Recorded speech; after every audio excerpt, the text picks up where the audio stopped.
Selamat pagi, siang, sore, dan malam. Kami dari kelompok POA 1, kelas A8DA, Universitas Bina Nusantara.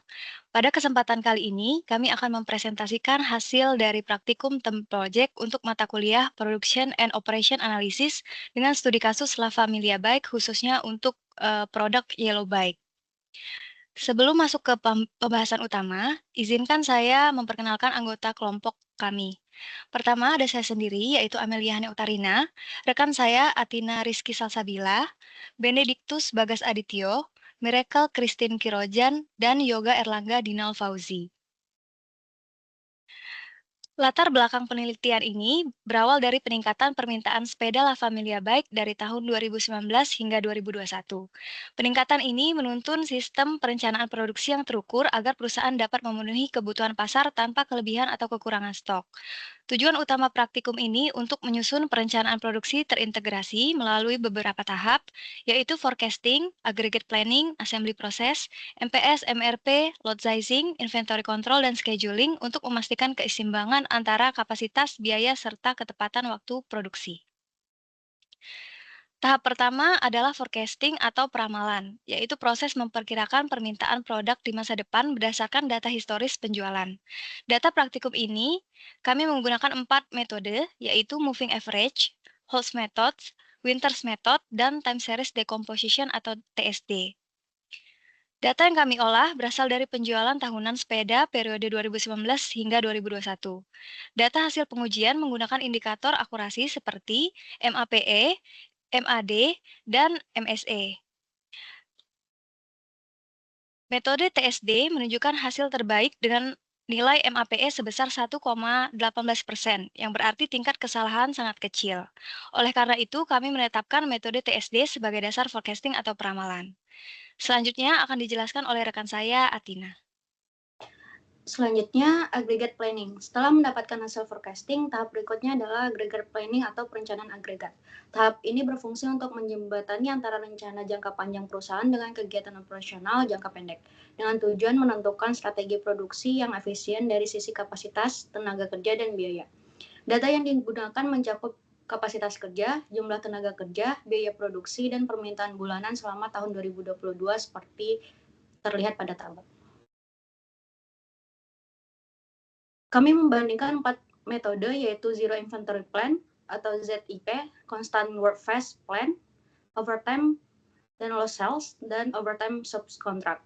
Dari hasil perhitungan metode Zero Inventory Plan memberikan total biaya paling rendah, yaitu sekitar 213 miliar.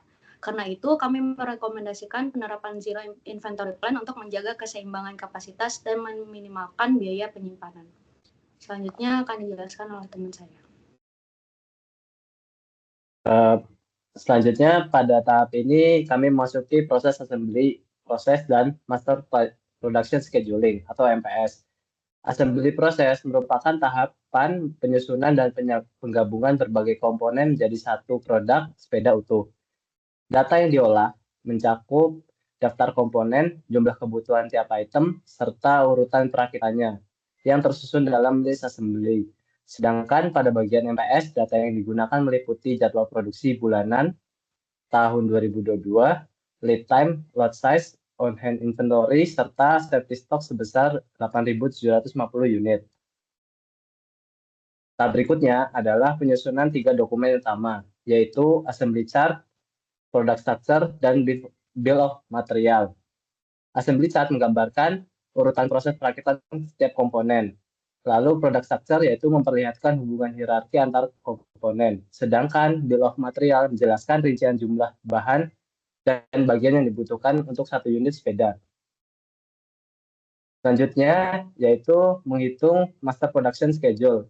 Berdasarkan hasil forecasting dan customer order, perhitungan ini digunakan untuk menentukan jumlah produksi yang harus dilakukan setiap bulan agar memenuhi permintaan pelanggan secara tepat waktu. Dari hasil pengolahan data, nilai available to promise atau APP diperoleh sebesar 8.750 unit.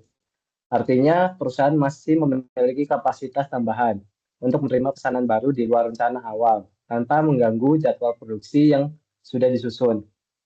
Selanjutnya, tahapan assembly Tahap assembly proses dan MPS ini menunjukkan hubungan yang erat antara forecasting, aggregate planning, dan perencanaan produksi di mana ketiganya saling mendukung dan menjaga kesinambungan. Lalu selanjutnya dilanjutkan oleh teman saya.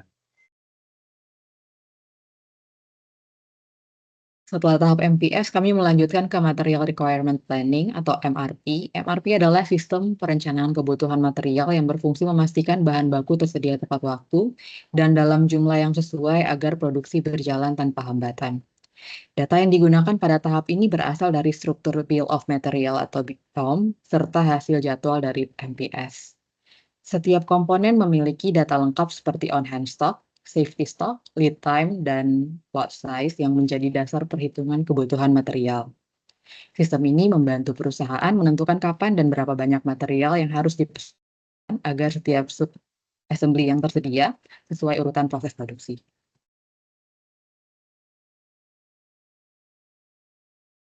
Berikut merupakan hasil pengolahan MRP pada sub-assembly 3 dan assembly 3 sebagai contoh.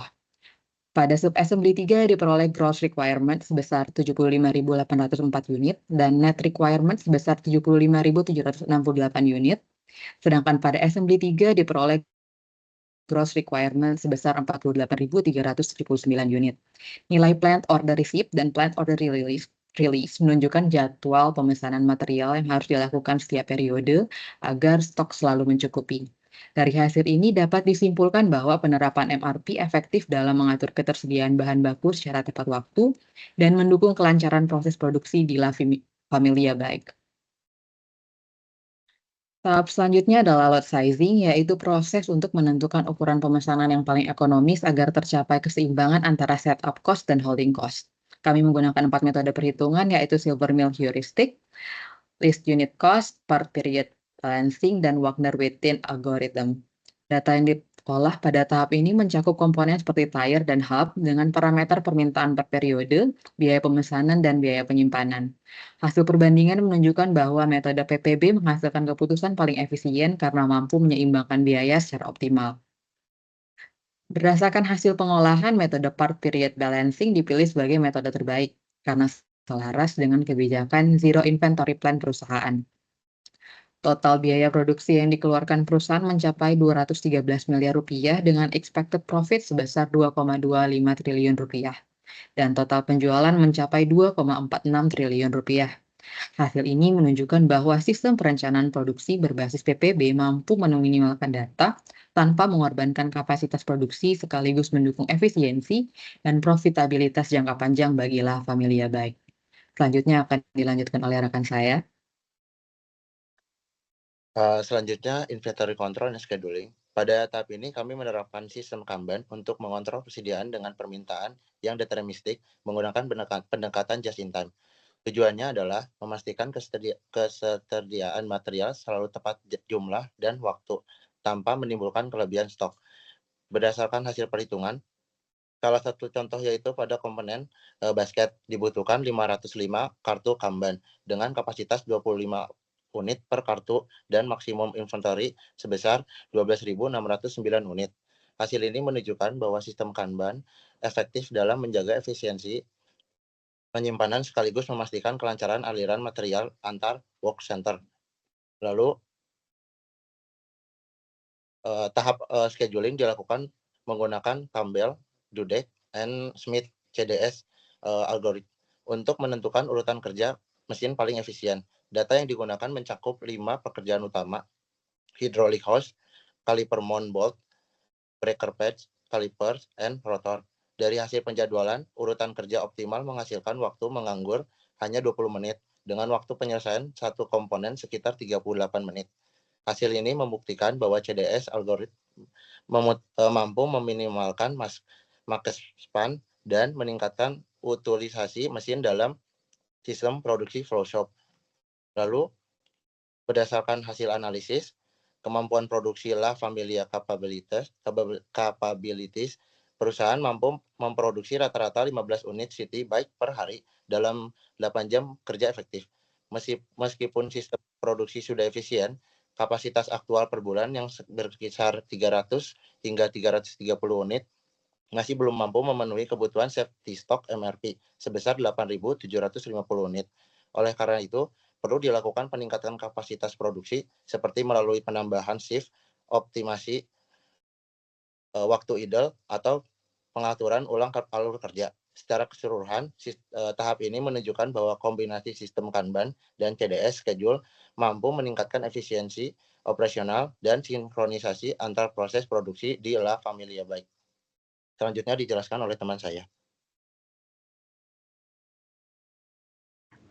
Berdasarkan hasil analisis, sistem perencanaan produksi terintegrasi di La Familia Bike terbukti meningkatkan efisiensi dan akurasi perencanaan. Metode time series decomposition memberikan hasil peramalan paling akurat, sementara kombinasi zero inventory plan dan part period balancing menghasilkan efisiensi biaya tertinggi dan profit hingga 2,25 triliun. Sistem MRP memastikan material selalu tersedia tepat waktu, sedangkan Kanban dan CDS scheduling meminimalkan waktu menganggur serta menjaga stabilitas kapasitas. Berdasarkan hasil keseluruhan, rekomendasi terbaik bagi perusahaan adalah membangun production plan baru untuk meningkatkan kapasitas, mengintegrasikan sistem MRP dan Kanban secara digital, serta menerapkan prinsip zero inventory plan secara berkelanjutan agar efisiensi dan kecepatan aliran produksi tetap terjaga.